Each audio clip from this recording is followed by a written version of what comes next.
დღის მთავარი ამბები ჩვენი კაურ საათზე ღია ეთერს დაუბრუნდა. ბახმაროს რეაბილიტაციის ახალი ეტაპი დაიწყო 6000 კვადრატულ მეტრ ტერიტორიაზე სასტუმროს ღია კინოთეატრის, ამფითეატრის, სპორტული მოედნის, აფთიაქებისა და სუპერმარკეტების მშენებლობა მიმდინარეობს. დღეს რეგიონალური განვითარებისა და ინფრასტრუქტურის მინისტრი რამაზ ნიკოლაიშვილი და ასევე დასაქმების სახელმწიფო მინისტრი პაატა ტრაპაიძე კურორტზე მიმდინარე სამუშაოებს გაეცნენ. ბახმაროში მიმდინარე სამუშაოებმა ასეულობით ადამიანი დაასაქმა. კურორტზე მიმდებარე სოფლებში მცხოვრებ მოსახლეობას სასოფლო-სამეურნეო პროდუქტების რეალიზაციის ახალი შანსი ეძლევა, რადგან ინფრასტრუქტურული პროექტების დასრულების შემდეგ ბახმარო ტურისტების დამატებით ნაკადებს მიიზიდავს.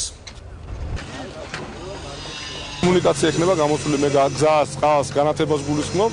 იქნება სასტუმრო, უამრავი ინფრასტრუქტურული პროექტი ახალი უფრო მეტ სტუმარს ველოდებით 19 აგვისტოს დოღზე და კიდევ ერთხელ უამრავ ქართველს გავაუცებთ იმ ინფრასტრუქტურით, იმ სიახლეებით, რომელიც დახვდება თმათ ადგილზე. ერთ-ერთი ყველაზე უფრო მასშტაბური მშენებლობა გურიის რეგიონში, სადაც 160 კაცია დასაქმებული და პროექტის დამთავრებამდე კიდევ 100 ადამიანი იქნება დასაქმებული.